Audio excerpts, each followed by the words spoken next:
perdón, que las políticas de derechos humanos es el tramo que falta, porque la Argentina ha logrado una incorporación normativa de lo más rica, diría, y que nos pone a la cabeza de los países civilizados.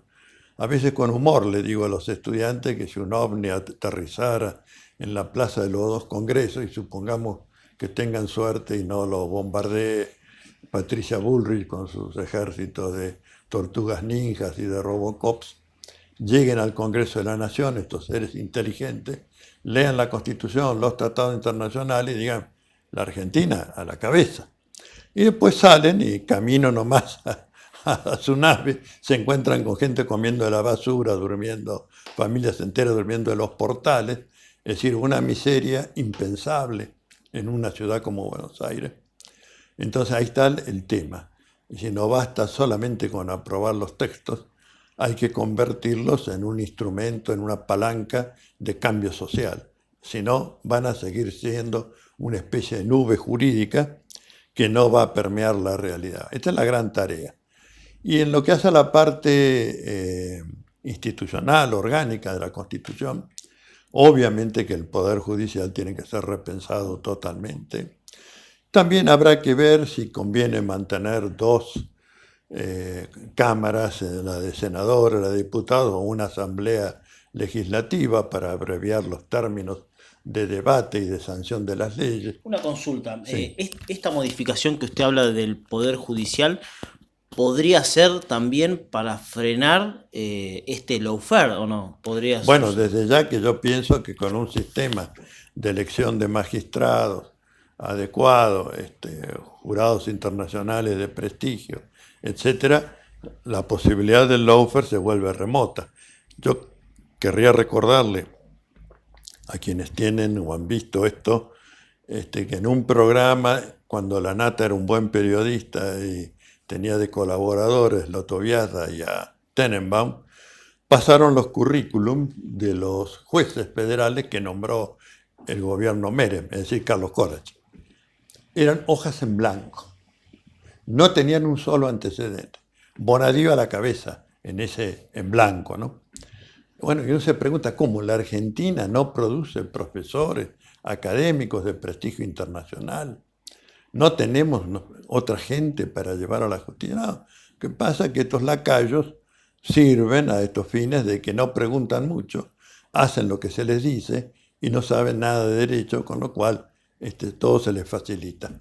Bueno, espero que, y doy un ejemplo más, hubo un juez interino que estaba concursando y logró ascender a juez interino porque lo palanqueaba un camarista de casación federal, el camarista era el doctor Rigui, el juez interino, Arauz de la Madrid. Cuando sacó el examen, su examen de oposición fue calificado con 1 y volvió a concursar y otra vez 1. Ya tiene un 11. Bueno, ya tiene un 11. Démonos cuenta de lo que significa entonces el dedo y de lo que significa el concurso. Cuando el concurso es tomado por profesores serios que saben cumplir con las exigencias que debe tener el cargo, bueno, surgen estos unos, estas descalificaciones. Y sobre la otra mano, la calificación a aquellos que ameritan efectivamente ocupar cargos en la magistratura. Bueno, también habrá que pensar si solo los partidos políticos ameritan proponer candidatos, como es ahora, que es un monopolio, o si organizaciones sociales pueden también proponer candidatos, ¿por qué no? Muy buen aporte. Yo no. Sindicatos, los partidos políticos no son una garantía de que sea lo mejor, lo más esclarecido, lo más comprometido, no. Puede haber arribismo, oportunismo, panqueques al rolete, como los hay. Corporativismo, de cuidarse entre ellos. Bueno, cuanto más presencia de pueblo haya en los poderes, mejor funcionan los poderes.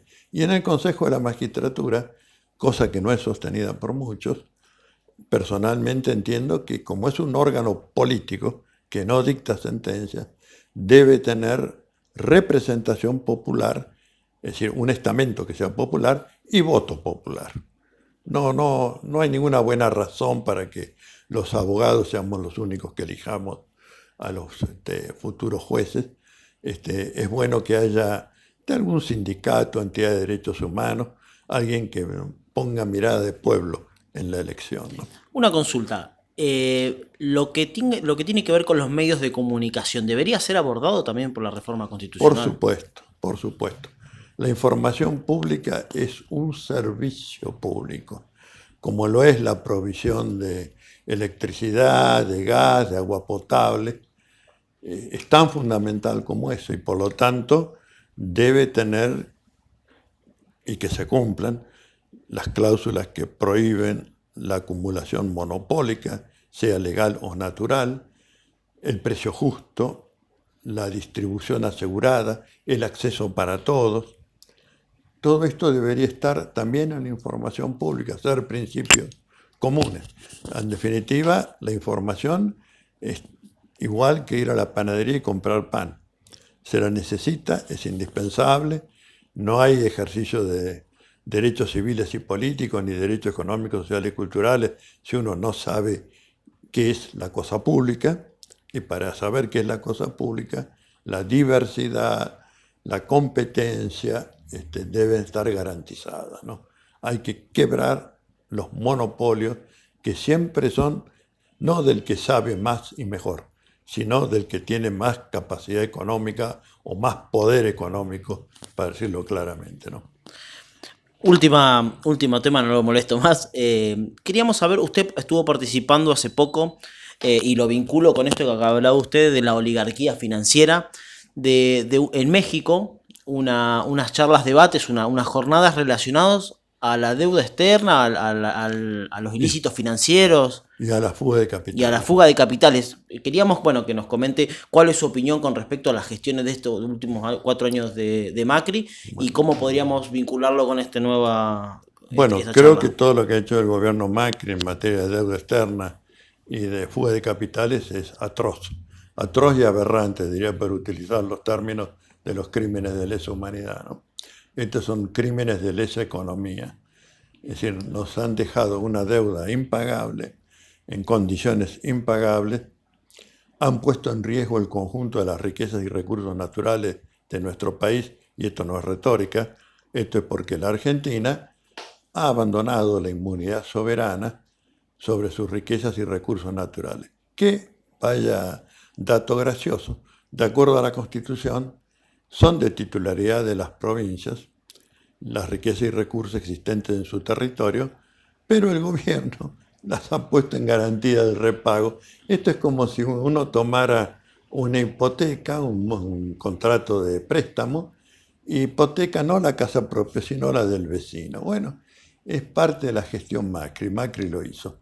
Y la fuga de capitales no fue inventada por Macri, pero se ha acelerado geométricamente bajo la administración macrista, y al igual que el pago a los fondos buitre, ha sido hecho para favorecerse a sí mismo y a su grupo familiar y de amigos empresarios, ¿no?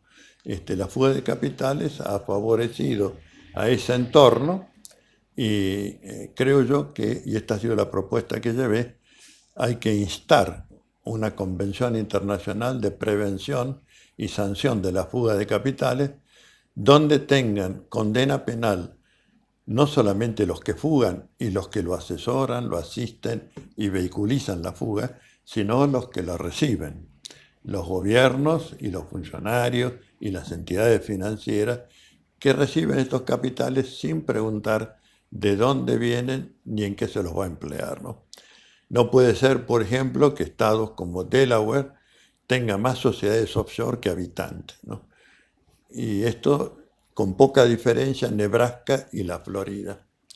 Entonces hay que terminar con la doble moral. Es decir, los países ricos dicen, los países emergentes, la fuga de capitales, qué vergüenza, no tienen control. Ahora, ¿dónde van? Van a las manos de ellos, que los emplean para los peores crímenes. Las guerras, el armamentismo, la trata de personas, el narcotráfico. Cuánta inmundicia ha inventado el género humano está financiado con este capital negro. Bueno, como esto a veces es una tarea de muy largo aliento, también hemos presentado un proyecto de legislación interna con control de cambios para controlar la entrada y la fuga de ¿Cuándo capital. presentaron este proyecto? Bueno, por primera vez lo presenté en el 2016 en Ecuador, en un simposio organizado por Naciones Unidas para el Desarrollo y el Comercio y la UNASUR. Todavía funcionaba. Sí, fue muy bien recibido, aplausos de pie, eso. Dicen que lo registraron, pero después no dieron ningún paso. La UNASUR, porque fue prácticamente desmantelada desde esa fecha. Y 2016, 2015, 2016 arranca esta nueva Bueno, impronta neoliberal. y la UNCTAD me contestaron que no había habido aceptación al proyecto. Lo he vuelto a presentar ahora en este encuentro en México, con la sorpresa que allí sí ha habido una receptividad mucho mayor, porque el país que tiene más fuga de capitales del continente americano es México. Es decir, están medalla de oro en fuga. Bueno, nosotros somos medalla de bronce. Y una consulta, a esto llevándolo también un poco más al terreno constitucional. Macri ha tomado una deuda increíble, como usted dice, que incluso es impagable, y bueno, es lamentable, pero constitucionalmente la manera en que lo hizo, ¿es reprochable? Por cierto que sí. Es decir, más allá de cualquier valoración de para qué se utilizó la deuda que se contrajo, que fundamentalmente ha sido para la bicicleta financiera y la fuga de capitales, pero ese es un capítulo. El capítulo más importante, el primero que debe analizar un jurista, es si quien contrajo la deuda tenía la competencia para hacerlo y si la forma en que lo hizo es la forma que la Constitución marca. Bueno, yo digo categóricamente que el gobierno Macri no ha cumplido ninguno de los dos requisitos que establece la Constitución Nacional. La Constitución, reformada en el 94, ratificó en cabeza del Poder Legislativo la facultad de contraer empréstitos sobre el crédito de la nación y la atribución de proceder al arreglo de la deuda pública externa e interna. Y digo esto porque todos los actos de contratación se referencian en una ley del año 92, la Ley de Administración Financiera, que si bien le pone pautas muy razonables, por supuesto, ningún gobierno las cumple, es decir, y todos dicen, no, pero está autorizado por ley. Digo, esa ley ha perdido eficacia a partir de la reforma, porque en el 94 se discutió hasta la fatiga si se pasaba o no a cabeza del Poder Ejecutivo estos actos de contratación de deuda. Y quedamos que no, que fue en el Congreso de la Nación. Y algunos malos juristas, digo yo, y pésimos economistas, porque la mayoría son los economistas, dicen, bueno, pero ¿por qué no derogaron entonces la ley de administración financiera? A lo cual tenemos que decirle, mire, no hay ninguna convención constituyente que derogue leyes. Esta es tarea del intérprete del derecho y fundamentalmente de los jueces. Por lo cual yo creo que, que el futuro gobierno argentino, antes de sentarse a renegociar, establezca mecanismos a través de la Procuración del Tesoro de la Nación, que es el abogado jefe del Estado, de examinar los actos de contratación de deuda y, si es el caso, como sostenemos, que efectivamente no satisfacen el control de legalidad, que esto se plantea ante la Corte Suprema de Justicia de la Nación Argentina, ¿no? Previo a cualquier movida de pago $1, ¿no?